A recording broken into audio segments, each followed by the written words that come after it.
ಇತಿಹಾಸ ಗೊತ್ತದ, ಒಂದೆರಡು ನಿಮಿಷದಲ್ಲಿ ಹೇಳಿಬಿಡ್ತೀನಿ ಅದಕ್ಕೆಲ್ಲ. ಅವು ಮೈಸೂರು ಮಹಾರಾಜರು ಅವಾಗಿಂದ ನಾವು ಮುಂಬೈ ಕರ್ನಾಟಕದಾಗ ಇದ್ದು, ಆ ಕಡೆ ಹೈದರಾಬಾದ್ ಕರ್ನಾಟಕ ಇತ್ತು, ಇನ್ನ ನಾವು ಒಳಗೆ ಬಂದಿದ್ದಿಲ್ಲ. ಆ ಕಡೆ ಮೈಸೂರು ರಾಜ್ಯದಲ್ಲಿ ನಿಮ್ಗೆಲ್ಲ ಗೊತ್ತಿರ್ತಕ್ಕಂಥ KRS ಕಟ್ಟಿದ್ರು. ಅವರು ಕಟ್ಟಿದಾಗ 75% ಕಟ್ಟಿ ಮುಟ್ಟಿತ್ತು, ಇನ್ನು 25% ಉಳ್ಕೊಂಡಿತ್ತು. ಅವಾಗ ಹೈದರಾಬಾದ್ನಿಂದ ಒಬ್ರು ಅಲ್ಲ, ಇದರಿಂದ ಒಬ್ರು ಮಡ್ರಾಸ್ನಿಂದ ಒಬ್ರು ಬರ್ತಾರ, ಒಬ್ಬ ಸೇಠ್ಜಿ ಬಂದು ಹೇಳ್ತಾರೆ, ಇನ್ನು 25% ಉಳ್ಕೊಂಡದ, ನಾನು ಕಟ್ಟಿ ಮುಗಿಸ್ತೀನಿ, ಕೊಡ್ರಿ, ನಿಮಗೆ ರೊಕ್ಕಿಲ್ಲ ಸರ್ಕಾರದಾಗ, ಮೈಸೂರು ಸರ್ಕಾರದಾಗ ರೊಕ್ಕಿಲ್ಲ ಅಂತಾರ. ಅವಾಗ ಮಹಾರಾಜರ ಕಡೆ ರೊಕ್ಕಿಲ್ಲ ಅಂತಾರ. ಅವಾಗ ಒಂದು ವಾರ ಟೈಮ್ ತಗೊಂತಾರ.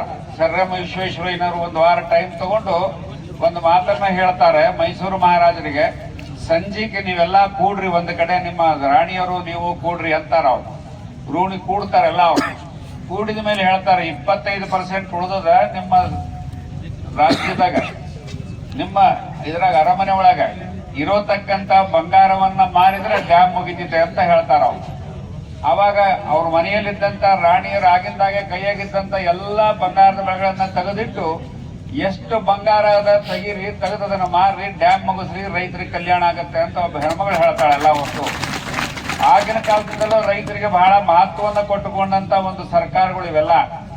ಆದ್ರೆ ಇತ್ತಿತ್ತಲಾಗ ನಾವು ನೋಡ್ತೀವಿ, ಬಹಳಷ್ಟು ಸರ್ಕಾರಗಳು ಈ ಕಡೆ ನಾವೆಲ್ಲ ದೊಡ್ಡ ದೊಡ್ಡ ನೀರಾವರಿಯನ್ನ ಮಾಡಿಕೊಂಡಿದ್ದಾರೆ. ಮಂಡ್ಯ ಆ ಕಡೆಗೆಲ್ಲ ಬಹಳ ದೊಡ್ಡ ದೊಡ್ಡ ನೀರಾವರಿಯನ್ನ ಮಾಡಿಕೊಂಡಿದ್ದಾರೆ. ಈಗ ಇವ್ರಿಗೆಲ್ಲ ಗೊತ್ತಿರುವಂತ ಎತ್ತಿನ ಹೊಳೆ ಅಂತ ಬಂದದ. ಆ ಎತ್ತಿನ ಹೊಳೆಗೆ ಎಲ್ಲಿ ತುಮಕೂರಿಗೆ ನೀರು ಹೋಗ್ತಕ್ಕಂತ ಒಂದು ವ್ಯವಸ್ಥೆ ಮೊನ್ನೆ ಅದನ್ನೆಲ್ಲ ಫೈನಲ್ ಮಾಡಿದ್ರು. ಸ್ವಲ್ಪ ಇನ್ನ ಈ ಸರ್ಕಾರಗಳ ಕೆಲವೊಂದು ಜಾಗಗಳು ತೊಂದರೆ ಬಂದಿತ್ತು, ಅದನ್ನು ಫೈನಲ್ ಮಾಡಿದ್ರು.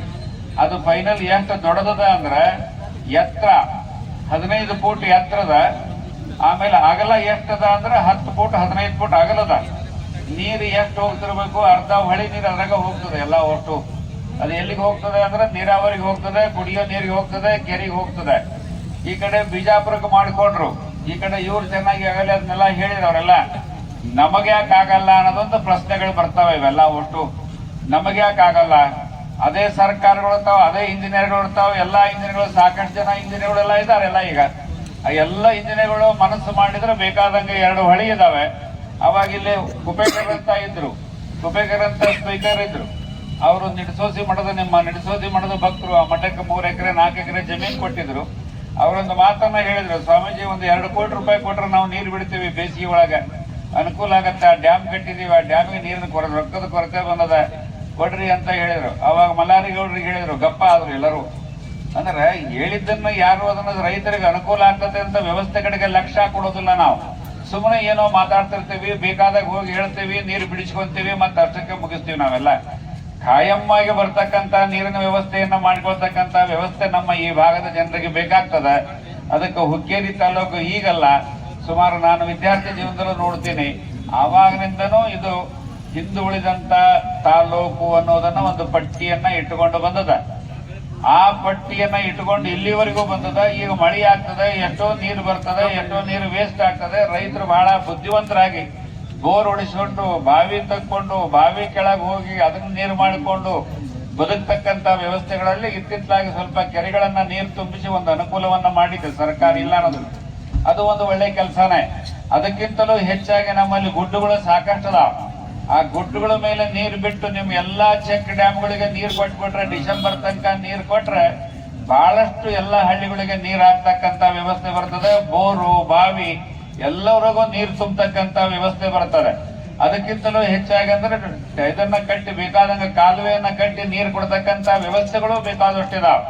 ರೈತರು ಅದನ್ನ ಬಹಳ ತುಂಬಾ ಚೆನ್ನಾಗಿ ಉಪಯೋಗ ಮಾಡಿಕೊಂಡ್ರೆ 4-5 ವರ್ಷದಲ್ಲಿ ಅದೆಲ್ಲ ಆಗ್ತಕ್ಕಂತ ವ್ಯವಸ್ಥೆಗಳದಾವೆ. ಯಾಕೆಂದ್ರೆ ಮೊದಲು ಇಂಥವೆಲ್ಲ ಡ್ಯಾಮ್ ಕಟ್ಟಬೇಕಾದ್ರೆ, ಕೆಲಸ ಮಾಡ್ಬೇಕಾದ್ರೆ ಎಷ್ಟು ಮಿಷನ್ಗಳು ಇದ್ದಿಲ್ಲ. ಈಗ 10 ದಿವಸಗಳಲ್ಲಿ ಆಗ್ತಕ್ಕಂತ ಕೆಲಸವನ್ನ 3 ದಿವಸದಲ್ಲಿ ಮಾಡ್ತಕ್ಕಂತ ಮಿಷನ್ಗಳು ಬಂದಾವ.